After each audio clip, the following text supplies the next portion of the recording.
Velkommen til det her lille webinar i forhold til at introducere Skovkortet 2.0. Og det har jeg glædet mig helt vildt til, fordi vi har arbejdet ret intens på det her nye program, som jeg jo af gode grunde er rigtig spændt på at introducere til jer. Det her det er jo sådan den korte gennemgang af det nye program. Og der er planlagt et par ekstra webinarer i næste uge, som sætter fokus på dels hvad kunne skovejeren være interesseret i, og så et andet webinar i forhold til det mere professionelle brug og skovforvalteren.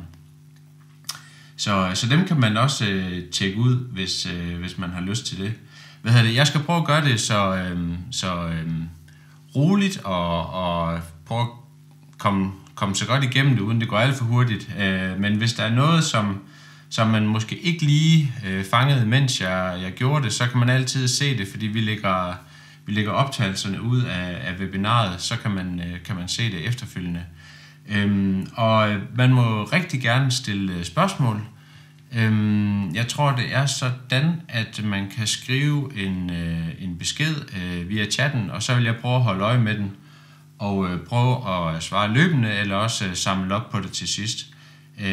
I må meget gerne, hvis en af jer har lyst til at prøve at se, om chatten den virker, lige skrive hej eller et eller andet, så ved vi i hvert fald, at der er hul igennem.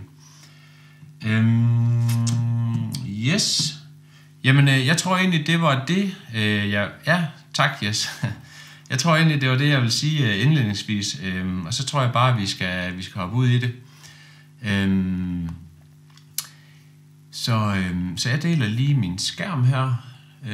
Den skulle I gerne kunne se nu. Og vi har haft lidt indledning, så det her det er egentlig det, vi skal igennem i dag. Lige inden vi kommer til demoen, så vil jeg bare lige kort dele nogle af tankerne omkring, hvordan vi har udviklet 2.0. Så har vi så selve demoen. Og det vi skal igennem i demoen, det er egentlig det, der er listet herovre i højre siden, hvilket faktisk, dækker ret komplet, hvad produktet kan, på en meget hurtig form. Så er der lidt efterfølgende i forhold til de nye pakker, der er introduceret i forbindelse med 2.0 her. Og så lige en kort kommentar omkring, hvordan overgangen til den nye platform, den fungerer. Og så tænker jeg, at der er tid til lidt spørgsmål i slutningen. Ellers, som sagt, så bare skyde løs på chatten der, så prøver jeg at tage den løbende. Yes. Jamen, tankerne omkring 2.0.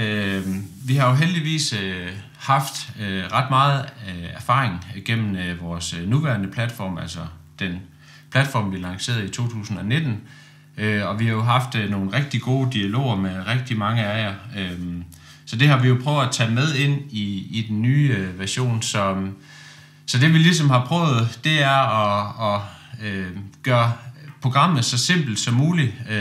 Det kan faktisk godt være lidt en udfordring, når nu at det også skal rumme rigtig mange funktioner, men ikke desto mindre, så har vi prøvet at gøre det. Så har vi selvfølgelig arbejdet rigtig meget med sikkerhed. Dels sikkerhed omkring hele programmet, sikkerhed i forhold til at gemme data, men også i forhold til jer som brugere af programmet, sikkerhed i, at man kan dele data, uden at det ligesom falder i de forkerte hænder, eller man får delt det, som man måske ikke skulle have delt osv. Fordi en af de helt centrale ting, som I også vil se her, når jeg begynder at vise 2.0, det er, at der er lagt rigtig meget fokus på at kunne distribuere viden i forhold til alle de interessenter, der måtte være omkring skoven. Så det har vi lagt rigtig meget vægt på. Så har vi lagt meget vægt på skalerbarhed, forstået på den måde, at i takt med, at man måske ændrer behov over tid, enten til at skulle kunne mere eller skulle kunne mindre i programmet, så kan programmet også sagtens håndtere det. Så har vi også prøvet der sker jo rigtig mange ting, sådan teknologiske, det tror jeg I alle sammen er helt med på med ChatGPT og kunstig intelligens og alle mulige mærkelige ting. Men det, der har været meget vigtigt for os, det er egentlig at sørge for, at mange af de her nye teknologier, som opstår, at de ligesom finder vej ind på en god måde, sådan at de også, passer ind i den verden i skovbrug og naturforvaltning, som vi jo engang er i. Og så ved jeg ikke, om der er nogen, der har spottet, der står de 5 S'er her, og så er der snedet sig noget ind med B. Men ja, det er selvfølgelig fordi, at det er sustainability. Men i takt med, at der er rigtig meget fokus på bæredygtighed og certificering og så videre, så prøver vi selvfølgelig også på at gøre vores program godt og anvendeligt i forhold til den agenda. Så det er egentlig det, der er gået forud for tankerne i 2.0-regi. Så det var nok omkring det. Så er det faktisk blevet demotid, og det starter vi med at gøre herfra. I forhold til at komme ind på 2.0, og det er der måske nogen af allerede, der har fundet ud af, så er login-knappen, den er blevet todelt nu, fordi vi fortsætter jo med at understøtte den nuværende løsning i en rumtid, men for dem, der ligesom kommer på 2.0 løbende, eller får oprettet en konto her efter vi er lanceret, jamen så er det her, man klikker sig videre til den nye version. Og den nye version, den ser sådan her ud, når man skal logge ind. Og når man har styr på e-mail og password her, så skriver man bare, eller trykker man login. Og så skulle vi gerne komme ind i programmet. Så vil de fleste nok se, at der er sket en del i forhold til, hvordan man kommer på den nuværende løsning, eller skovkortet 1.0, om I vil. Vi har jo introduceret en helt ny struktur i forhold til, hvordan programmet er struktureret. Og det er simpelthen fordi, at højresiden, der var herude i den gamle løsning, den var efterhånden ved at blive lidt for kompakt i forhold til, hvor meget information den egentlig skulle kunne holde, og også lidt i forhold til, hvad vi egentlig godt kunne tænke os, programmet skulle kunne over tid. Så derfor har vi introduceret undersider. Så det vil sige, at der er en startside, som pt. Ser sådan her ud. Den vil ændre sig til for eksempel at have opsummering af data på tværs af skovejendommen, aktiviteter og sådan noget. Så det vil ligesom være et sammendrag af ting. Men for nu, der er der for eksempel, at man kan booke tid med mig, hvis man har spørgsmål. Det kan man gøre direkte herfra. Der er også nogle nyttige links i forhold til, hvor man gør forskellige ting i programmet, som måske fra start af godt kan være lidt svært at gennemskue, indtil man ligesom har fået det ind under neglene. Det er startsiden.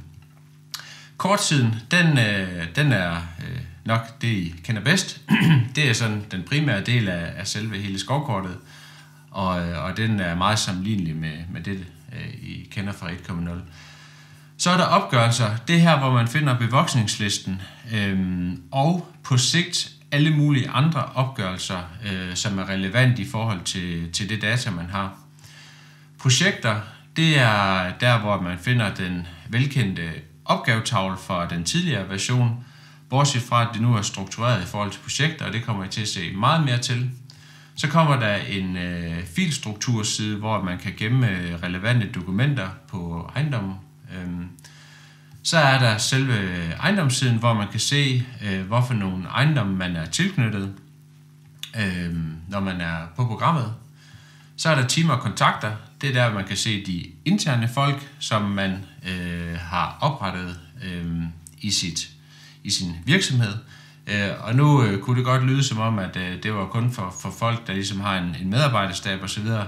Men det er egentlig ikke sådan, man skal se det. Det kunne også være en onkel eller en god ven eller et eller andet, som man gerne vil have ind under sin ejendom. Så kan man oprette dem som personer her. Kontakter hernede, det er eksterne folk. Det kan være entreprenører, det kan være rådgivere, det kan være alt muligt, som på et eller andet tidspunkt skal have adgang til noget data. Og det skal jeg også nok vise jer, hvordan det fungerer. Så er der sin profil, hvem man er logget ind som, hvornår den er oprettet, hvad sin navn er, hvorfor en virksomhed man er tilknyttet. Og så på sigt, så kommer der nogle programspecifikke indstillinger, som man kan foretage på profilniveau. Det sidste her, det er virksomheden, og det her, man har virksomhedsinformation, hvorfor en virksomhed man er under, hvorfor et abonnement man kører på. Og så kommer der nogle programspecifikke indstillinger for virksomheden. Det kan blandt andet være sådan noget med, hvornår man fremskriver data, hvorfor nogle artsfarver man bruger på de forskellige arter osv. Så yes. Lad os komme i kortet. Inden vi gør det, lige en hurtig kommentar. Når man opretter sin profil, så den første ejendom, der bliver oprettet, det er det CVR-nummer, som man kommer ind med, og så bliver der genereret et kort, som man ligesom har et udgangspunkt til at komme i gang med programmet, som bare hedder mit første kort, og nu tager vi bare udgangspunkt i det. Det er noget, man på sigt sagtens kan slette og oprette et nyt herover, som så vil ligge her efterfølgende. Men lad os gå i kortet her, og så lige introducere programmet her. I vil nok lægge mærke til, at der mangler ret mange knapper i forhold til, hvad der var i 1.0. Dels mangler, ejendomsvælgeren hernede i bunden. Det er fordi, den ligger heroppe i toppen nu. Og så har vi introduceret endnu, et lag i ejendomsniveau og skovniveau. Så nu er der ligesom en rigtig ejendom. I kan se Foresting Tomorrow her i toppen. Samlet ejendom og mit første kort, det ligger heroppe. Så har jeg lagt en anden ejendom ind, som vi skal kigge på lidt senere, som er Sandblæk Plantage, som ligger under Ringkøbing-Skjern Kommune. Den har vi også adgang til, så den skal jeg lige vise senere. Men heroppe fra, der kan man klikke sig ind på dem. Man kan også klikke direkte i kortet herfra, det skal jeg også nok vise. Og så er der så den dynamiske værktøjslinje heroppe, som vi kommer til at se lige her om 2 sekunder, når jeg går i gang med at tegne på kortet. Og så det sidste, der er værd at lige nævne hernede i bunden, det er, at vi har kortdetaljer, hvor vi har de forskellige baggrundskort. Og så har vi det her kortfilter, som jeg også nok skal vise lige om lidt, hvad det kan. Så, men lad os starte ud med at klikke på mit første kort her. Og nu zoomer den bare ind på, vores virksomhedsadresse, fordi det er det eneste, der på nuværende tidspunkt er registreret. Men jeg havde tænkt, at vi lige hoppede herud langs motorvejen her, og lige hurtigt registrerede noget, så I kan se, hvordan det foregår. Det første, vi vil tegne, det er en vej. Så vi klikker på tegneværktøjet, så ændrer værktøjslinjen sig heroppe i forhold til at nu være tegneværktøj. Så vi klikker på tegn linje i kortet, og nu gør vi det bare lige lidt simpelt her. Vi siger, at vi vil gerne have tegnet den her vej. Man afslutter ved at klikke på det første, som I kender fra den nuværende version. Så er der noget i forhold til anvendelse. Vi vil have lagt det i skovkortet, så det vil sige, at vi skal egentlig bare lige have skrevet en titel. Vi skriver skovvej. Vi vælger en skovvej her. Vi sætter den til 3 meter, og resten lader vi egentlig være som det er, og så trykker vi igennem. Og så skulle vi gerne få en vej i kortet. Den kom der. Så det er vores første registrering. Så vil vi registrere noget bevoksning. Og det første vi gør, det er, at vi registrerer lige det her over.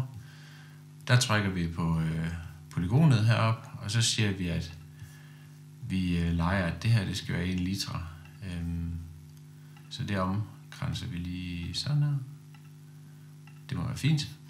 Så sker der det, at den nye boks her, den ved godt, at det nu er et polygon, og den holder faktisk også øje med, hvor langt er vi kommet i forhold til at give polygoner og så videre liternummer. Så den starter i 1A. Vi kan se arealet, bevoksningskoefficient og så videre. Og så klikker vi tilknyttet bevoksning med det samme. Trykker igennem. Og så kommer den nye, boks i forhold til at få arter ind. Og det, der står her, det er lærk. Så det klikker vi lige ind her. Sådan der. Så får man mulighed for at indtaste bevoksningsdata, og der er ikke helt så mange input, som der var i det tidligere program, og det er fordi, at de er gemt væk, de andre, men man kan egentlig godt klikke dem til, men det er egentlig for at gøre det lidt simpelt. Så ved jeg ikke, om I lå mærke til, at højden kom ind her til 8,8 meter, uden jeg rigtig havde gjort noget. Og det er fordi, det boksen den gør, når den starter op, det er, at den efterspørger Danmarks højdemodel i forhold til, hvor høje er træerne i området. Og den returnerer så 8,8 meter. Og det vi kan gøre efterfølgende, det er at bruge den her autotakseringsstav her. Og så kan vi estimere bevoksningsdataene ud fra højden og boniteten, som er sat til 2 fra start af. Den kan man ændre og på den måde ligesom få andet bevoksningsdata. Men nu tager vi bare lige 2 og beholder de her tal, og så trykker vi igennem. Og så har vi egentlig registreret den første bevoksning her. Nu gør vi lige det samme herovre i kulturen ved siden af, så lad jeg lige vise, hvordan man laver en indblandingsbevoksning. Så nu siger vi bare lige, at det her, det er bevoksningen lidt hurtigt. Så vil I se, at den kommer med et ben nu. Vi trykker igennem. Så tager vi og vælger E. Så sætter vi lige den til 50. Og så vælger vi skovfyr. Og den kommer så allerede med 50, fordi vi har sat den her til 50. Nu kom Danmarks højdemodel så, men kendte vi en anden højde, så kunne vi også taste den. Lad os sige, at vi vidste den var 8 i stedet for, bare for at gøre noget. Sådan der. Så bruger vi igen den her til at estimere dataene. Sådan der. Så er de her jo nok plantet på samme tidspunkt, så den retter vi lige årstallet der, og så trykker vi igennem. Og så har vi egentlig koblet bevoksningsinformation på literen her ved siden af. Hvis man gerne vil se bevoksningsinformationen, så klikker man på den, og så kommer den op hernede fra bunden af. Så vi kan se 1B, areal, kategori skov, bevoksningskoefficient 100, og her er bevoksningsdataene, som vi fik ind via programmet. Og når man ikke gider at se på det længere, så klikker man bare ved siden af, eller klikker på den igen, så forsvinder den. Man kan også minimere den herover, hvis man gerne vil have den åben stadigvæk. Sådan kan man det. Det næste, jeg vil vise, det er noget nyt, som vi har introduceret. Og nu tegner vi lige det her stykke, der er her imellem. Lad os sige, at det skal se sådan her ud. Sådan der. Og så tager vi og beholder skov. Vi gør ikke noget ved det her. Vi trykker igennem, og så tager vi hernede ikke valgt. Så trykker vi igennem. Og så har vi sådan et stykke der bare er ingenting, men dog registreret som 1C. Det vi har introduceret nu, vil jeg vise jer her. Lad os sige, at der skulle laves et eller andet biodiversitetstiltag hernede. Så kan man gå op og vælge natur. Og så kan vi vælge, hvis det er programdefinerede indstillinger, så kommer der nogle forhånds valg, som man kan bruge i forhold til naturregistrering. Hvis vi slår den fra, og så siger, at vi skriver mulig kandidat til sådan der.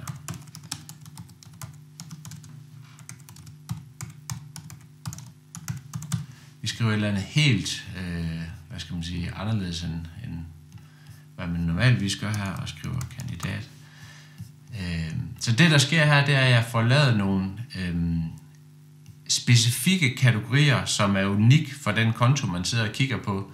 Og det betyder efterfølgende, så kan vi faktisk finde de her ting og se, hvad vi har registreret under biodiversitet og kandidat for eksempel.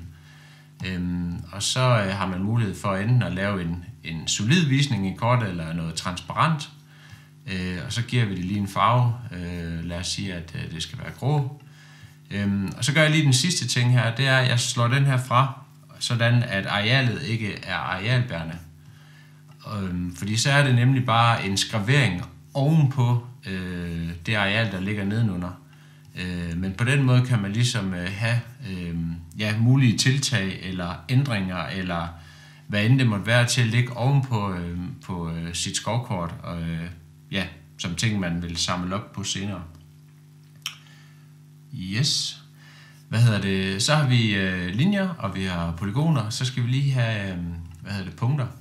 Og der trykker man bare på punktet heroppe, og så sætter vi det et tilfældigt sted. Og så kunne det være, at det var natur. Og vi tager rævegrav. Og vi kan tage, at det er et... vi kunne introducere begrebet nøgleelement. Sådan der. Og så det nye, det er, at programmet kommer ikke med sådan nogle, ret strikse krav i forhold til, hvad visning man skal bruge, hvis det var et nøgleelement osv. Der kan man simpelthen selv definere, hvordan skal et nøgleelement se ud, når det er en rævegrav. Det kan være, at vi vil have sådan en pote her, og så trykke gem, og så har vi den registreret i kortet nu. Og det samme kan vi i princippet gøre, hvis vi skulle have et skydetårn. Det kunne vi sætte her. Og så skrive tårn 1. Og det kan være, at vi vil bruge sådan et symbol som det her. Og så trykker vi igennem. Man kan også sætte tekst ind tilfældige steder, hvis nu vi gør sådan her. Og så skriver... madpakkested, og så tager... hvad kunne det være?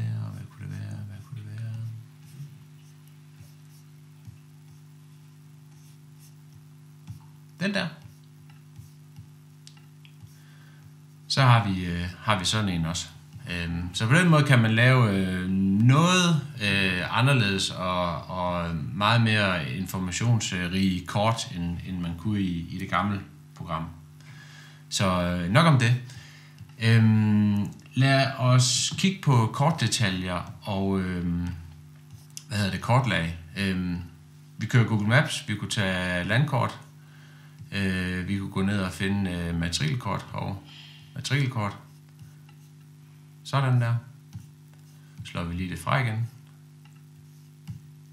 Og ligesådan som tidligere, så kan man også gøre dem farveløse, polygonerne på den her knap. Hvis man gerne vil se for eksempel alle specialkort på en gang, så kan man også slå alle dem til, og så kommer det hele på en gang, og så kan man ellers lige hurtigt tage dem fra, man måske ikke gider at se. Så på den måde er det også ret hurtigt at få al information koblet på. Slår vi det bare lige fra igen. I forhold til det med kategorier, så kortfilterboksen hernede, den har de kategorier i sig, som vi har registreret, og de her, de er unikke for hver jeres konto, så det vil sige nøgleelement. Hvis jeg slår det til, så får vi alle nøgleelementregistreringer.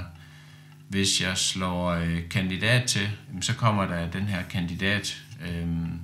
Vi kan også tage biodiversitet samtidig, så kommer den selvfølgelig også. Og hvis man slår dem fra igen, så kommer hele kortet. Så på den måde kan man få alle mulige unikke ting og visninger frem i kortet, alt efter hvordan man har brugt de her kategorier, som er et ret effektivt værktøj. Yes. Godt. Vi fravælger lige den her igen, og så skal I bare se her. Så går vi ned og kigger på team og kontakter. Den profil, jeg sidder og kigger på nu, den er oprettet med den her e-mail under Foresting Tomorrow. Hvis vi går ned i team og kontakter og siger, at vi kunne faktisk godt tænke os en kontakt, der hedder det her.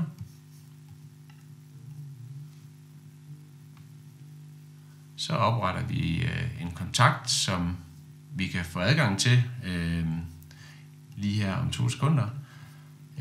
Og hvis vi godt kunne tænke os at dele et kort med vedkommende, så kunne vi gå op og sige, at vi vil godt dele Sandbæk Plantage, som ser sådan her ud. Så trykker man del, så finder vi kontakten, sådan der. Og fordi det her det er en ekstern kontakt, så får jeg nogle muligheder i forhold til, hvordan jeg gerne vil dele ting med vedkommende. Det kan godt være, at ham her han må få lov til at kunne ændre ting, men han må til gengæld kun gøre det i knap en uge. Så vi sætter kan ændre og en udløbsdato, og så trykker vi send invitation. Og så skal I bare se her. Hvis vi så går ned under team og kontakter, så kan vi se, at kontakten her, han har nu adgang til Sandbæk Plantage, og den er tidsbegrænset, som vi ser med det her ur her. Yes, hvis I så lige følger med over i den her browser, som der er her, det er så ham her, Asteroids her, som vi lige oprettede, det kan I se her, som kontakt, han figurerer her. Så hvis jeg går over og kigger under ejendommen, så har jeg nu adgang til Sandbæk Plantage som ekstern person. Og hvis vi går op i kortet og kigger, så vil vi også se, at Sandbæk Plantage nu er tilgængelig på den her profil, som er en person, ja, rådgiver eller entreprenør eller hvad end det måtte være, har nu adgang til det her skovkort, men dog kun i den her lille uges tid. I vil også se, hvis vi kigger i mailboksen her til J.I. Asteroids her, at jeg nu har fået adgang til Sandbæk Plantage, og jeg kunne klikke mig over og se kortet, det har vi så allerede gjort. Så på den måde er det nemt at dele viden og kort på tværs af alle de interessenter, der er omkring kortet. Yes, lad mig se, det har vi set, yes. En ny ting, der er introduceret, det er omrids af ejendom. Så det vil sige, hvis jeg klikker på Ringkøbing-Skjern Kommune, lad os sige, at der var 5 ejendomme derinde, så vil jeg kunne se alle 5 ejendomme i kortet med det her omrids. Så forestil jer, at der var registreret en skov herover, den vil også fremgå med et rigtig fint omrids. Og hvis man klikker på omridset, jamen så kommer man ind i selve kortet, som I kender det, og som vi lige har sat og kigget på. Så hopper vi lige over og kigger på opgørelse, bevoksningslisten her. Bevoksningslisten, den er sådan næsten som I kender den i forhold til kolonner og så videre. Man kan filtrere i den, som man kunne før, og man kan se opsummeringen hernede i bunden. Hvis vi vælger at vil se alt skovfyr, jamen så kan vi gøre det, og så har vi opgjort hernede 18 litra, knap 60 hektar skovfyr. Og vi kan ligeledes klikke over og se, hvad det så er for nogle arealer, der står skovfyr i.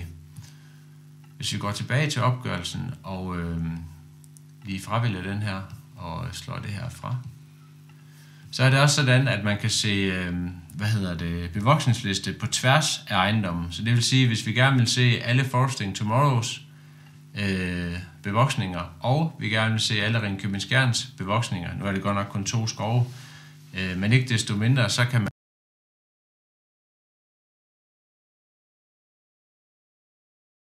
første sektion herover, det er Foresting Tomorrow, og den næste version hernede, eller sektion, det er Sandbæk Plantage. Og det kan man også filtrere i og få vist i kortet, hvis man ønsker det. Det sidste, jeg lige vil vise her, det er de her fremskrivningsgrafer på vedmasse, CO2-ekvivalenter og stamtal, som man kan lege med her og se, hvordan skoven den vokser over tid. Så det kan man selvfølgelig også. Og lige nu, som vi ser det, lige nu så er det faktisk begge de 2 skoves bevoksninger, vi ser over tid. Så det klikker vi lige ud af. Godt. Så skal jeg lige vise jer en sjov lille ny ting, som vi håber, I vil synes om. Jeg forestiller mig, at den kan være meget anvendelig, hvis man er på farten og lynhurtigt skal have noget information lagt ind. Vi går lige ned og tager den her i stedet for. Notefunktionen, som I kender den, er lavet om til at være sådan en ting, hvor man kan holde musen inde. Så kommer der en lille note her, hvor man kan skrive sporlægning, spørgsmålstegn. Og så ligger den her som en note i kortet, som man altid kan finde frem senere hen og ligesom gå videre med. Og det er det næste, jeg vil vise jer. Man kan også gøre den privat, hvis ikke man vil have, at andre skal kunne se den. Og man kan også slette den. Men nu lader vi den bare lige blive der for nu. Og så siger vi, at lad os lige gøre noget ved det sporlægning der. Fordi så vil jeg introducere, projekter og opgaver for jer. Se, det nye, det er, at man kan oprette det her projekt. Så nu tager vi og skriver skovning. Halvår 2023. Det er det, projektet hedder nu. Og projektet skal køre på Ringkøbing-Skjern Kommune. Trykker vi opret. Så går vi op og finder projektet, som kommer her om 2 sekunder. Der var det. Så har vi oprettet et projekt med unikt ID, og vi kan se, at det er 2023, og det hele er godt. Så har vi mulighed for at lave nogle opgaver, men det gør vi lige over for kortet af. Så hvis vi går over i kortet og vælger Sandbæk Plantage og finder vores note, som hedder sporlægning i det her område. Nu ser vi, at nu går vi videre med den, så fjerner vi den lige. Så gør vi sådan her, og så får vi selvfølgelig hele literen op her. Og så det nye, man gør hernede, det er, at man klikker her, og så tager man start ny opgave, vælger projektet, trykker videre. Nu har vi ikke nogen opgaver forud oprettet, så det gør vi lige her, opret ny opgave, og så skriver vi sporlægning. Sådan der. Vi kunne skrive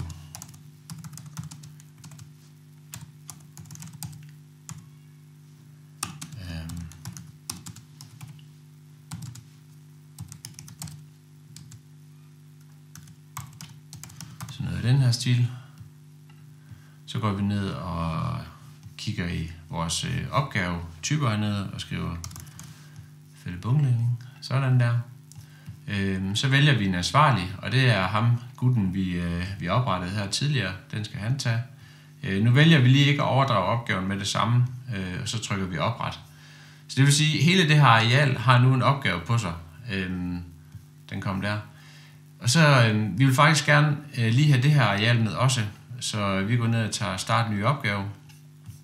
Og så går vi op og finder den opgave, vi lige har lavet. Sporlægning, opret. Så har vi det her areal med os.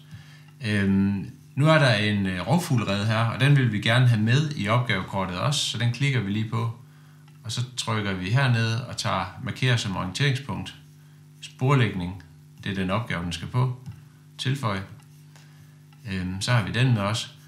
Og det næste, jeg lige vil gøre, det er, at jeg vil også gerne lige vise ham vedkommende, hvordan han skal køre ind her i området. Vi kan vælge opgaven her. Det I ser nu, det er de registreringer, der ligger i selve opgavekortet nu. Så sporlægning, rovfuglreden her. Og så vil vi gerne have en vej tegnet ind også, så det gør vi bare lige her. Vedkommende skal køre ind her. Sådan der. Og så skriver vi sådan der. Og den skal være hvid. Det her det er bare noget, man selv bestemmer. 3 meter. Gem. Så ser opgavekortet sådan her ud. Det sidste, jeg lige vil gøre, det er fordi, det her areal er måske lige stort nok, så vi vil egentlig gerne reducere det lidt. Så der tager vi lige tilpas form, og så siger vi, at vi lader lige den her del stå her. Det skal ikke lige med i opgaven. Gem. Så nu ser vores opgavekort sådan her ud. Og hvis vi så går over i projekter, så kan I se, at opgaven ligger her nu. Men der er ingen ansvarlig på den. Så det gør vi lige her. Vi tager ham her. Og så siger vi, nu må han godt få opgaven. Så trykker vi igennem. Og så skal I bare se her. Så skulle der gerne komme en mail til vedkommende herover. Den kom der. Du er blevet tildelt en opgave. Du kan klikke derover og se den. Så finder vi lige ham, guttens program frem her. Så vil I se, at opgaven nu ligger her. Så hvis vi lige klikker den der væk og tager projektet og klikker på den, så kan I se den specifikke opgave, som ligger til mig som J.I. Asteroids her, hvor jeg kan se vejen ind, jeg kan se den her rovfuglrede, jeg skal være påpasselig med. Jeg kan også se, hvor meget sporlægningsareal der er herover, og hvor meget areal der er her og her. Og hvis jeg kigger i projekter, så kan jeg også se, at at opgaven ligger hos mig nu. Og i takt med, at jeg måske går i gang med den her, får den afsluttet, så kan jeg afslutte den ved at trække den rundt i opgavekortet her. Og hvis vi så hopper tilbage til den konto, vi var på før, så kan vi også godt se, at opgaven faktisk er afsluttet nu. Så sådan kan man lave projekter og opgaver. Og den her, den kan man minimere, og så kan man lave et nyt projekt nedenunder, og så for hver eneste af de her projekter, der har man fuldt overblik over de aktiviteter, der ligger i dem.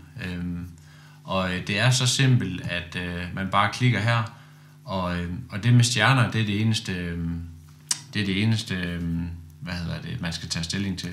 Så vi kunne også have gjort sådan her, og bare trykke opret, og så vil den ligge her, og så kunne vi efterfølgende have lagt arealerne på over i kortet. Så der er flere veje ind i det, men det er sådan rimelig medgørligt, synes vi selv i hvert fald. Godt. Den sidste ting, jeg lige vil vise jer, det er, hvordan man printer. Lad os sige, at vi gerne vil printe det her. Man klikker på printknappen heroppe. Så kommer det her vindue frem, og det vindue, det viser, hvad der kommer med i udskriften. Så det her, det er signaturforklaringen, der ligger her ude siden. Det her, det er selve det resterende plads til selve kortet her. Det her, det er målestoksforholdet, det kommer ud i, 1-5.000. Og hvis man ellers er tilfreds med det, så trykker man bare udskrive. Og så genererer den en pdf på baggrund af det. Lad os lige prøve at tage selve skovkortet i stedet for. Sådan her. Og så lad os sige, at vi bare lige vil tage noget af arealet. Sådan der. Og lad os sige, at vi gerne vil have det på højkant. Og på højkant, ja, sådan her. Så gør vi lige det også. Så venter vi. Sådan der.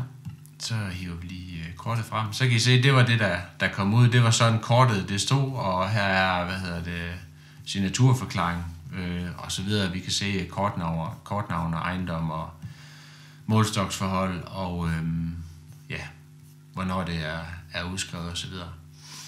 Så sådan gør man det. Yes, det var egentlig, den meget, meget, meget hurtige gennemgang af selve, programmet. Så vil jeg lige skynde mig og afslutte, webinaret her med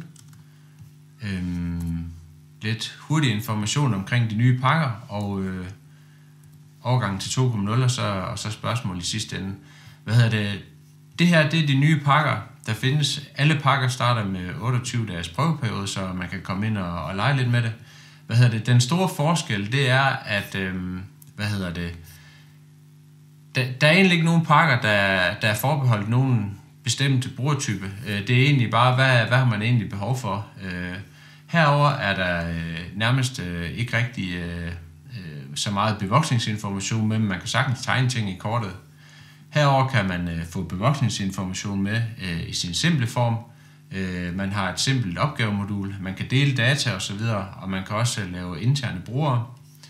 Herover der kan man lidt mere, man får noget professionelle korttegning og professionelle opgavemodul. Man kan have 5 kort, men stadigvæk kun én ejendom. Man kan dele data osv. Og her den sidste herover, det er selvfølgelig ubegrænset antal ejendomme, ubegrænset antal kort, ubegrænset antal brugere, og alt hvad der ligesom kan lade sig gøre i skovkortet. Så det er egentlig de nye pakker, som man skal over i, hvis man ønsker at bruge 2.0. Det sidste jeg lige vil sige hernede, det er, at i forhold til at komme på 2.0, så er vi i gang med at migrere kontor og data, og det foregår resten af i år. Og man vil blive orienteret i god tid, før at vi migrerer over. Man bestemmer selv, hvornår det foregår. Det er jer, der trykker på knappen der. Men vi skal nok sige til forud for, hvornår det skal ske. Og man skal senest gøre det, inden at der er udløb på ens abonnement, eller at, udgangen af næste år, der bliver den udfaset. Og hvis man gerne vil vide specifikt, hvornår det kommer til at ske for en, så kan man altid række ud til mig, og så skal jeg prøve at være behjælpelig med at give et estimat for det. Yes, jamen det var sådan set det. Så tror jeg, at vi skal op til spørgsmål. Er der nogen, der har spørgsmål? Jens Christian har spørgsmål. Hvordan kommer du fra højden til alderen via transaktionsstaven? Yes. Lad os lige se, om vi kan komme tilbage i...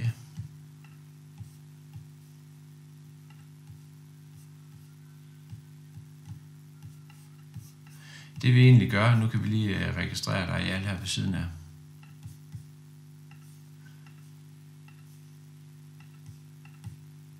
Sådan her.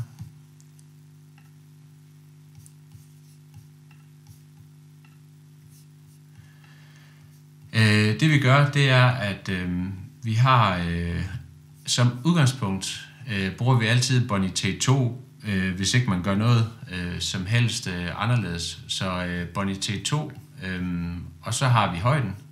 Og i og med, at arten er valgt, jamen så er det, vi laver opslag på. Og så kommer den så med bevoksningsdata. Hvis man ved, at boniteten er anderledes, jamen så ændrer man det. Og så skulle det gerne ændre både år og hvedemasse og så videre. Så det er egentlig den måde, man gør det på. Og når man er tilfreds med det, så trykker man bare gennem. Så det var egentlig... Jeg ved ikke, om du har opfølgende spørgsmål til det. Super. Andre spørgsmål?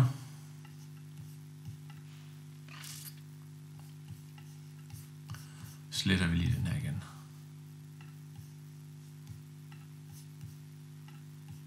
Sådan der.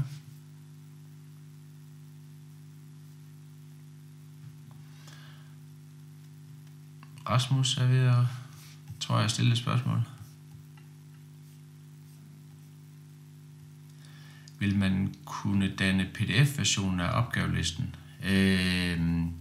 Ja, det vil man kunne komme til. Og det samme vil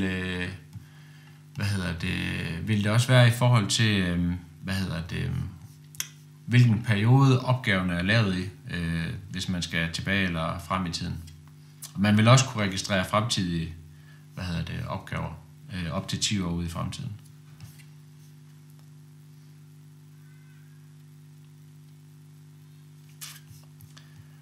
Andre spørgsmål?